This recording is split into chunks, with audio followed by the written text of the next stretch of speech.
Right, so I was asked last week to speak, and I didn't really know what I was going to speak on. So I put it to Allah, and He blessed me with a vision.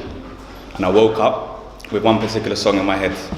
So I'm going to play it, and that's what I'm basing today's speech or lecture on. Yeah? So let me just hook it up, get it together. Alright, this one's for the oldies.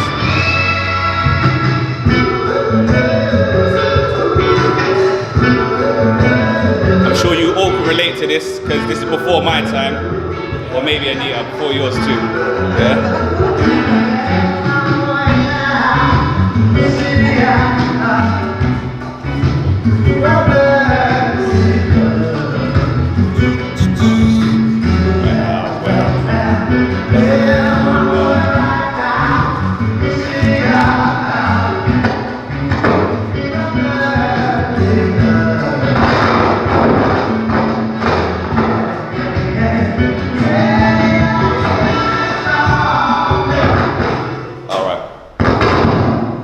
Got the gist? Yes, sir. Right.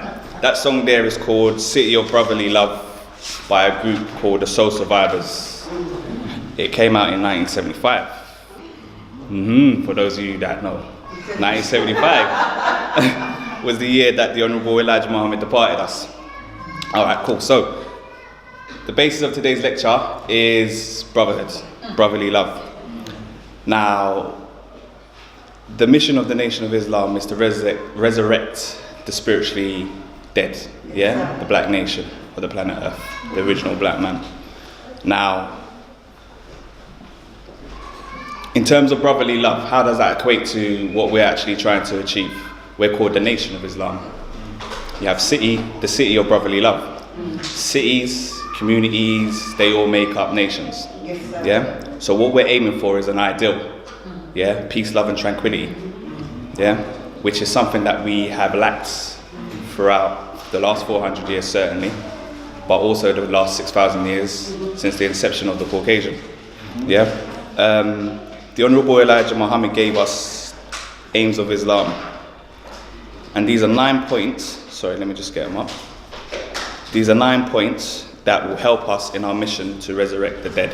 I'm going to start off with the first 4 because 4 is a number of foundation, and by going through this, you will understand that these 4 are essential for us to build any nation on. Yeah. All right. The first one is, it says, all right, in the name of Allah, the Beneficent, the Merciful, I bear witness that there is no God but Allah, and I bear witness that Muhammad is His messenger. Aims of Islam: 1. To teach our people and train them into the knowledge of God, whose proper name is Allah, and to teach them of the devil, the enemy of God, and the righteous. 2. To teach our people the true religion of God, and that is Islam. 3. To elevate our moral standards. 4. To unite our people in one nation or brotherhood. Okay, so those 4 form the foundation, like I said. Number 4 speaks of uniting us in one nation or brotherhood. The scripture teaches us that we can tell that we have passed from death into life because we love the brotherhoods. Okay, so brotherhood. The definition of that is the affection and loyalty that you feel for people who you have something in common with. Now, what do we have in common as people? Come on, brother. Well, again, like I said, for the past 400 years we've suffered, yeah, tyranny, torture, rape, and mass murder. So that's the one thing that we have in common. Whether we call ourselves Muslim, Christian, Rasta, Pan-Africanist or atheist, yeah, or Hebrew Israelite, yeah, that's the one thing we definitely have in common. This week on Facebook, Minister Farrakhan said, do you understand that if we work together as a group in unity, we will be more successful, more powerful, and more able to do the things that as individuals working by ourselves, we have never been able to do? Okay, from a scientific perspective, yeah, we were all created from one essence, the sperm, which joins with the egg. The egg and the sperm then develop cells. Cells then develop into organs, and those organs work in unity, namely the liver, the heart, the kidney, the brains. They work in unity to to keep us functioning and moving as people. Yeah? Without unity of those organs, we're dead. Plain and simple. Yeah? And we're talking about resurrection of the dead. Yeah? Alright, cool. So I'm going to look to break down the name of the band who's the tune I just played, yeah? Brotherly Love by the Soul Survivors. Alright, so I'm going to start with the first word, soul. Again, as I said before, we were all created from one essence, yeah? Alright, cool. Allah, the original man, created us in his own image and likeness, yeah? Allah, the original man. A-T-O-M. Atom. Yeah? Can't have anything without atom. Or Atum, A-T-U-M, which is one of the manifestations of the gods of Egypt. Yeah? Okay, now, if you were to study Egyptology, the way the Caucasian presents it to us is that we worshipped every and anything. Yeah? Polytheism, which is not our natural nature, it's what the Caucasian has given to us. However, those depictions of the gods are only manifestations and characteristics of the one true God. Yeah, like in the Quran or in Islam, we have 99 attributes of Allah. Yeah, so they're all characteristics. He created us in his image and likeness, which means we all have the God potential, yeah, to take on those attributes, yeah, and to reflect him, to reflect the supreme being. But that's only through our own development and our improvement. The scripture also says, how can you love God who you've never seen but hate your brother who you see every day? Now, that's hypocrisy if you say that you do love Allah, God, or whatever name you call him, and hate your brother and your sister, because we are all reflections, like I said. Yeah? So if you're looking at a man who looks just like you and you can't deal with him, you're warring with him, that means you're warring with the God. Yeah? Your creator. Okay. In the Quran, it speaks of brotherhood. I'll just get this up. Verse 3. Surah 3, verse 103. It says, hold firmly to the rope of Allah all together and do not become divided. Remember the favor of Allah upon you when you were enemies and he brought your hearts together and you became brothers by his favor. Okay. The Quran is speaking of the rope of Allah. Something to hold on to. Now, I looked it up, and the orthodox description of that is being the Quran and the example of the Prophet, which is known as the Sunnah. I'll go a little bit further and say that the rope of Allah are 1 to 4 of the aims of Islam, which I just mentioned to you. We need to hold on to that in order to reinvent ourselves, to renovate ourselves, yeah, into the oneness with Allah, God. In 1972, see, I'm going back quite a bit, to be fair, 75, 72, Muhammad Ali fought George Foreman in the Rumble in the jungle. Yeah, it was at a time when George Foreman was at his peak or on the up, and Muhammad Ali was seen to be in decline. Everybody, including the world, was saying, we don't know whether or not the great champ can actually deal with this young up-and-coming man. However, what made Muhammad Ali the greatest was his supreme skill and also his tactical nous. For the majority of the fight, I think it ended in the 8th round, for the majority of the fight, Muhammad Ali took and absorbed everything that George Foreman had. Yeah, he made him punch himself out using what is now known as the rope-a-dope. The rope-a-dope. He leaned back into the rope and absorbed everything. Yeah? The rope of Allah. Yeah? Holding on to that rope. Something that we all need to do. Yeah, because without this, without the study, yeah, of the teachings of the Honorable Elijah Muhammad especially, we'll be out in the wilderness struggling and have nothing to hold on to. Alright, I'm going to move on now to survivor. Definition of survivor is a person who continues to function or prosper in spite of opposition, hardship and setbacks. 440 years. Yeah?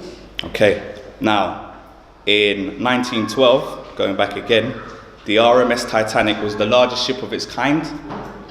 However, it sank on its maiden voyage. That's right. 1,500 people died and there were 706 surviving crew and passengers. Now, any ship that is in distress will send out something called a distress signal. Typically, it's an SOS, which stands for Save Our Souls. Who came to save our souls? Yeah, none other than Master P.O.W.E.R. Muhammad. See, a lot of people will dispute this fact, but if we look to scripture, which is written 25,000 years in advance, Romans chapter 8 verse 3 says he came in sinful flesh to condemn sin in the flesh. Now, when you look at Master P.O.W.E.R. Muhammad, he's very pale in complexion. Yeah? A lot of our brothers and sisters out there say, well, how can he come to save the black man if he's looking like that? Well, the scripture says it. It states that. Yeah? It also states, yeah, that he stood and measured the earth. That's right. In this book here, the Supreme Wisdom, it has the actual facts. Yeah? Nobody came before his time with anything that resembled this book. That's right. Yeah? That's right. It's so small, That's right. looks very basic, but it's so powerful. If we only but knew, we got to study. All right, moving on swiftly.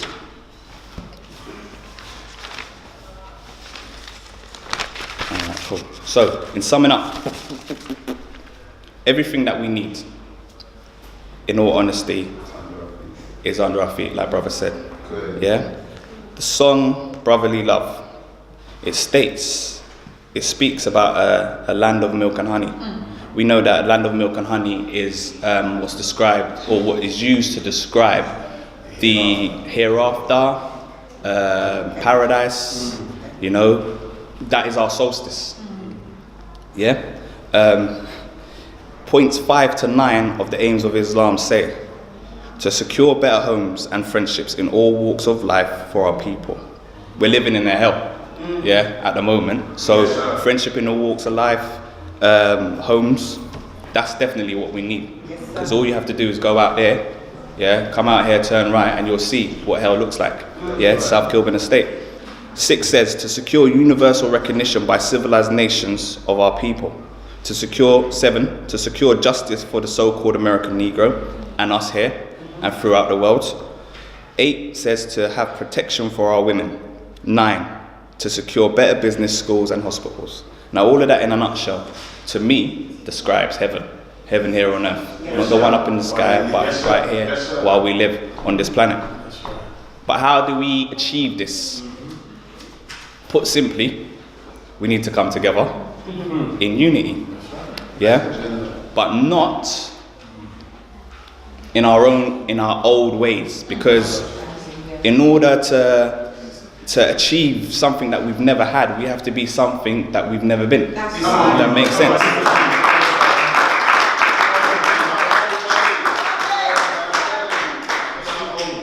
And that means discipline.